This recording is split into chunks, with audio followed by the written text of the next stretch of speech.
Hello students, আসসালামু আলাইকুম। আশা করি সবাই ভালো আছো। জ্ঞানের চাকা চ্যানেলের পক্ষ থেকে সবাইকে স্বাগতম। সাথে আছি আমি মোস্তাক আহমদ। আজ তোমাদের সামনে একটি গুরুত্বপূর্ণ টপিক নিয়ে এসেছি, present perfect tense. Present perfect tense সম্পর্কে ডিটেলস আলোচনা করব। প্রেজেন্ট পারফেক্ট টেন্স কাকে বলে, প্রেজেন্ট পারফেক্ট টেন্সের স্ট্রাকচার, চেনার উপায়গুলো এবং উদাহরণ সহ বুঝিয়ে দেওয়ার চেষ্টা করব। তোমরা যদি পুরো ভিডিওটি দেখো তাহলে অবশ্যই প্রেজেন্ট পারফেক্ট টেন্স আশা করছি পুরোপুরি শিখতে পারবে। এখন আমরা চলে যাই প্রেজেন্ট পারফেক্ট টেন্স কাকে বলে। এখানে সংজ্ঞা লেখা নাই, সংজ্ঞা ছাড়া আমরা বাকি অংশটুকু লিখে রেখেছি। তো প্রেজেন্ট পারফেক্ট টেন্স, প্রেজেন্ট মানে কি বর্তমান, পারফেক্ট মানে পরিপূর্ণ বা পারফেক্ট, যে কাজটি সম্পূর্ণ হয়ে যায়, বর্তমান কালে যে কাজটা সম্পূর্ণ হয়ে যায়, কোনো কিছু বাকি থাকে না, পরিপূর্ণ হতে সম্পূর্ণ হতে কোনো কাজ বাকি থাকে না। এই ধরনের বাক্যগুলো আমরা প্রেজেন্ট পারফেক্ট টেন্সে ব্যবহার করি। প্রেজেন্ট পারফেক্ট টেন্স সেগুলোকেই বলা হয়। যেমন ধরা যায়, যেমন কেউ মাঠে ফুটবল খেলছে, ফুটবল খেলা শেষে যখন কেউ মাঠ থেকে উঠে আসে তখন আমরা বলি কি যে ফুটবল খেলা হয়ে গেছে বা ফুটবল খেলেছে, সে ফুটবল খেলেছে।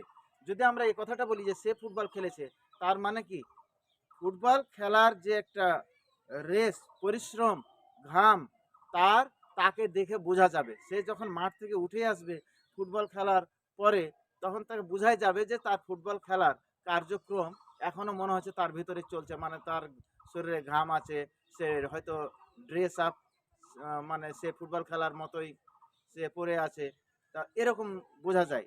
এখন আবার অন্যদিকে যায়, যেমন সে ভাত খেয়েছে, এই মুহূর্তে, বর্তমানকালে এই মুহূর্তে সে ভাত খেয়েছে, সে কি তাকে যদি বলি যে আবার ভাত খাও, তো খাবে কি? খাবে না। তাহলে সে ভাত খেয়েছে মানে ভাত যে খেয়েছে তার ভাতের কার্যক্রমটা এখনো বর্তমান আছে।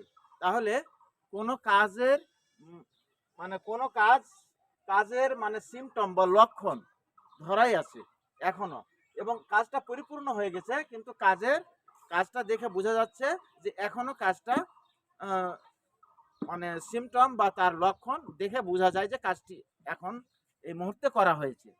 তার লক্ষণ বা সিমটম দেখে বোঝা যায় যে কাজটি এই মুহূর্তে করা হয়েছে। হ্যাঁ, তাহলে যে কাজটা বর্তমানে করা হয়ে গেছে সেই কাজটিকে আমরা বলবো প্রেজেন্ট পারফেক্ট টেন্স। এখন আসি আমরা চেনার উপায়।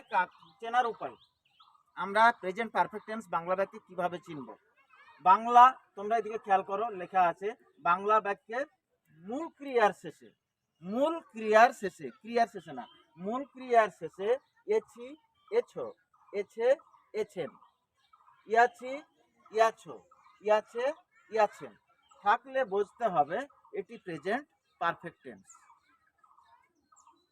তাহলে আমরা কি দেখলাম এখানে, যে মূল ক্রিয়া তো আমরা চিনি, বাংলা বাক্যের মূল ক্রিয়া চিনি। তো বাংলা বাক্যের মূল ক্রিয়া হচ্ছে কি, যে ক্রিয়ার প্রথম দুইটি বর্ণ নিব, দ্বিতীয় বর্ণ আকার ওকার থাকলে উঠে যায়। হ্যাঁ, এটা আমার অন্য একটি ভিডিওতে আছে।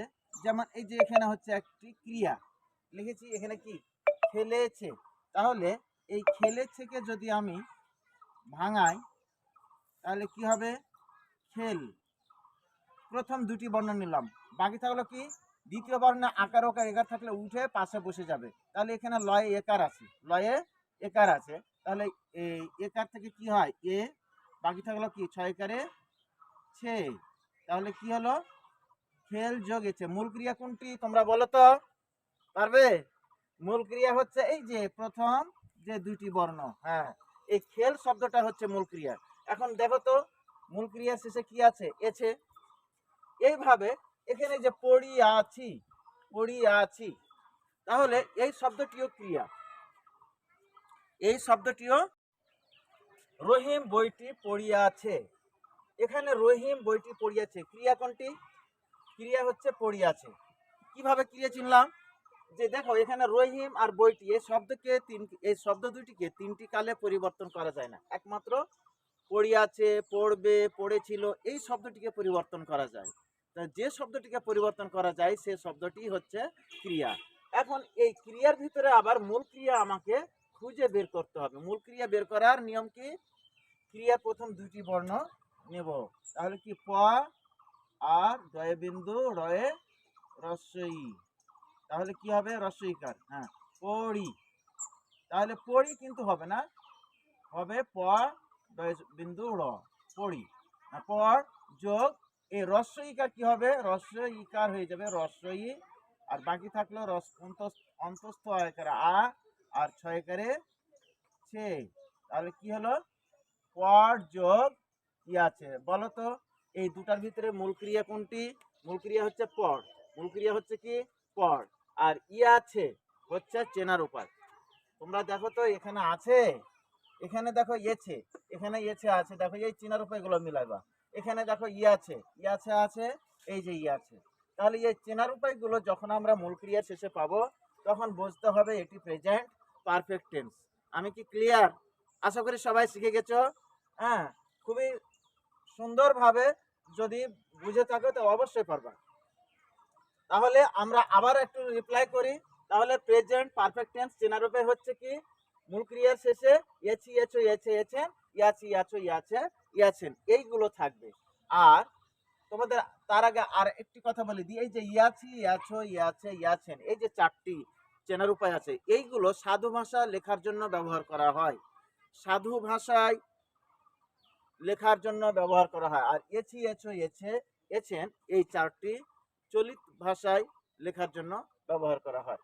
তাহলে পড়ি আছে, পড় যোগী আছে, এভাবে আমরা লিখতে পারি যে সে খেলি আছে, খেল যোগ আছে, ও এটা তো আছে। তারপরে বলতে পারি আমরা সে একটি চিঠি লিখেছে, লিখ যোগ এছে। হ্যাঁ, লিখ যোগ এছে। সে হাঁটি আছে, হাঁট যোগ আছে। তাহলে এভাবে যে সকল ক্রিয়াগুলোর শেষে আমরা মূল ক্রিয়ার শেষে এই চিনার উপায়গুলো পাবো, সেই বাক্যটিকে আমরা প্রেজেন্ট পারফেক্ট টেন্স ধরে নেব। আচ্ছা, আশা করি সবাই শিখে গেছো। আমরা এখন স্ট্রাকচারে যাই। তাহলে সাবজেক্ট প্রথমে কি বসবে? সাবজেক্ট। স্ট্রাকচার মানে গঠন। স্ট্রাকচার মানে কি? গঠন। এখন সেন্টেন্সটিকে গঠন করার জন্য প্রথমে আমরা কোথায় যাব? সাবজেক্টে যাব। তারপরে কোথায় যাব? Have has. সাবজেক্ট বসানোর পরে আমরা হ্যাভ হ্যাজ বসাবো। কিন্তু হ্যাভ হ্যাজ এখানে দুইটার মধ্যে যে কোনো একটি বসবে। Plus verb 3। ভার্ব 3 মানে হচ্ছে past participle form of verb. Past participle form of verb মানে ভার্বের 3 number form. Plus object plus extension. আমরা কি গঠন সম্পর্কে ক্লিয়ার? তাহলে এই চেনার উপায়গুলো যখন আমরা দেখব ক্রিয়ার শেষে, তখন এই স্ট্রাকচার অনুসারে আমরা ইংরেজি করব।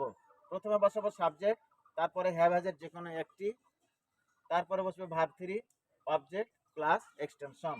নিচে দেখো দুটি বাক্য লিখেছি, ওপরে দুটি বাক্যকে ইংরেজি করেছি। তারা ফুটবল খেলেছে।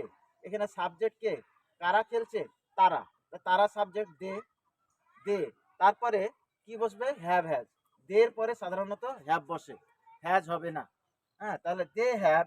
তারপরে কি হবে? ভার্বের 3। এখানে তারা ফুটবল খেলেছে, খেলেছে, এই খেলা শব্দের ইংরেজি হচ্ছে প্লে, আর প্লের ভার্ব 3 হচ্ছে প্লেড। তাহলে দে হ্যাভ প্লেড। বাকি থাকলো football object, they have played football. তারা ফুটবল খেলেছে। অনুরূপ ভাবে নিচে আরেকটি বাক্য আছে, দেখো রহিম বইটি পড়িয়াছে। Rahim has read the book. দেখো রহিমের পরে আবার হ্যাজ বসেছে, এবং রিডের verb 3 read. Read, read, read তিনটা একই রকম ফর্ম। হ্যাঁ, Rahim has read the book. Rahim বইটি পড়েছে, তার মানে বইটি পড়া হয়ে গেছে।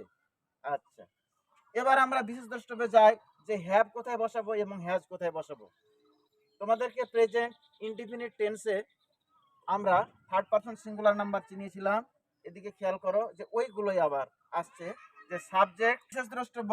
সাবজেক্ট যদি he she it, he she ইট ও নামবাচক একজন ব্যক্তি বা বস্তু হয়, একজন বুঝাবে। নামবাচক একজন ব্যক্তি বা একটি বস্তু বুঝাবে। এইগুলো যদি হয় সাবজেক্ট হিসেবে, যদি এইগুলো আসে, হি আসে, সাবজেক্টে যায় যদি হি আসে, সি আসে, ইট আসে। নামবাচক ব্যক্তি বস্তু বলতে যেমন রহিম, করিম, কামাল, এইগুলো যদি আসে, হ্যাঁ, তাহলে সাবজেক্ট এর জায়গায় এইগুলো আসলে আমরা সাবজেক্টের পরে হ্যাজ বসাবো। এই যে এখানে লেখা আছে সাবজেক্টের পরে হ্যাজ বসে। তাহলে এই সাবজেক্টগুলো যদি হয়, তাহলে আমরা অবশ্যই সাবজেক্টের পর হ্যাজ বসাবো। তাহলে সাবজেক্টগুলো কি কি? এগুলোকে কি বলা হয়? Third person singular number. Subject যদি থার্ড পারসন সিঙ্গুলার নাম্বার হয় তাহলে সাবজেক্টের পর হ্যাজ বসবে। কোন টেন্সে? শুধু প্রেজেন্ট পারফেক্ট টেন্সে, অন্য কোনো টেন্সে না। ঠিক আছে? আচ্ছা, প্রেজেন্ট পারফেক্ট টেন্সে হ্যাজ বসবে এবং অন্যান্য সাবজেক্টের পরে হ্যাভ বসে। অন্যান্য সাবজেক্ট বলতে কি বুঝি? যেমন আই, ইউ, দে, উই, এইগুলো হচ্ছে অন্যান্য সাবজেক্টের মধ্যে পড়ে। এইগুলোর পরে এবং একাধিক যদি নাম হয়, যেমন Rahim and Karim, have done the work. এখানে রহিম অ্যান্ড করিম নামবাচক শব্দ এসেছে কিন্তু দুইটা। এইটা হয়ে গেল কি? একাধিক হয়ে গেল, একাধিক নামবাচক হয়ে গেল। এখানে লিখেছি কি শর্ত কি? একজন হইতে হবে, কিন্তু একজন না। সাবজেক্ট হিসেবে যদি দুইজন বা তিনজনের নাম আসে তাহলে সেক্ষেত্রে আবার হ্যাভ চলে আসবে। তাহলে আমরা প্রেজেন্ট পারফেক্ট টেন্স সম্পর্কে মোটামুটি ডিটেলস আলোচনা করার চেষ্টা করলাম, যে প্রেজেন্ট পারফেক্ট টেন্স কাকে বলে, তার চেনার উপায় এবং তার স্ট্রাকচার উদাহরণ সম্পর্কে ডিটেলস আলোচনা করেছি। আশা করি তোমরা শিখতে পেরেছো। আমার ভিডিওটি এখান থেকেই, এই ভিডিওটি শেষ। আশা করি তোমরা শিখেছো। যদি তোমাদের ভিডিওটি ভালো লেগে থাকে, পরবর্তী ভিডিও পাওয়ার জন্য অবশ্যই আমার চ্যানেলটি সাবস্ক্রাইব করে পাশে থাকবে। আসসালামু আলাইকুম।